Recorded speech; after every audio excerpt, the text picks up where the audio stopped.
কোনো ক্ষমতার লোভ দিলের ভিতরে রাখা যাবে না।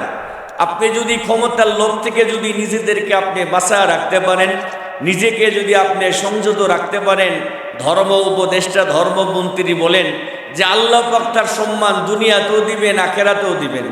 নবী করিম সাল্লাল্লাহু আলাইহি ওয়াসাল্লাম বলেন, পৃথিবীতে কোনো মানুষ যদি তিনটা অপরাধের সাথে জড়ায় রাখে, তাইলে খোদ আল্লাহ পাক তার প্রতি এত রাগান্বিত হন।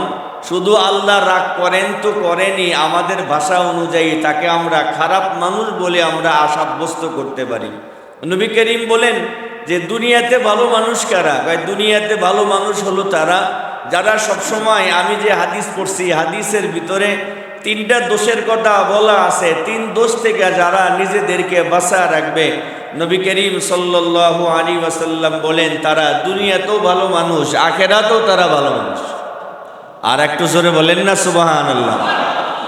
আপনারা হয়তো বা জানেন যে আমাদের ধর্মমন্ত্রী একটা কওমি আলেম ডক্টর আফম খালেদ হুসাইন, উলামায়ে কেরাম, আপনারা হয়তো বা সব কিছু দেখতেছেন, জানতেছেন, বুঝতেছেন। দাড়িওয়ালা মানুষ, টুপিওয়ালা মানুষ, দিনদার মানুষ, মোত্তাকি মানুষ যদি এই রাস্তায় যদি সব সময় থাকে, জমিনটা কত সুন্দর হতে পারে, তাদের কথা কেমন হতে পারে।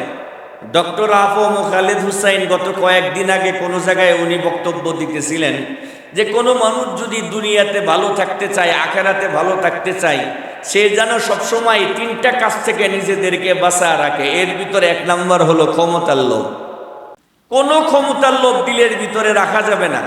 আপনি যদি ক্ষমতার লোভ থেকে যদি নিজেদেরকে আপনি বাঁচা রাখতে পারেন, নিজেকে যদি আপনি সংযত রাখতে পারেন, ধর্ম উপদেষ্টা ধর্মমন্ত্রী বলেন যে আল্লাহ পাক তার সম্মান দুনিয়াতেও দিবেন, আখেরাতেও দিবেন। দুই নাম্বার হলো টাকার লোভ।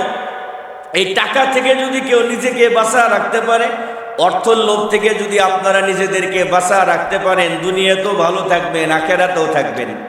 তিন নম্বর উনি বলতেছিলেন যে সেক্সুয়ালি বিষয়, সেক্সের বিষয়। উনি বলতেছিলেন যে একটা সুন্দরী নারী দেখলে আমাদের কারো কোনো হুঁশ থাকে না। নারীর সাথে কখন আমরা খারাপ কাজ করব, এটার জন্য আমরা পাগল হই। একটা সুন্দরী নারী পাইলে কলেজের ভিতরে কখন তার সাথে আমার সম্পর্ক হবে, অবৈধ মেলামেশা হবে, এটা নিয়ে আমরা ব্যতিব্যস্ত হয়ে যাই। বৃদ্ধরাও ব্যস্ত হয়ে যায়, যারা যৌবন মানুষ, যুবক মানুষ, তারা তো ব্যস্ত হয়ই।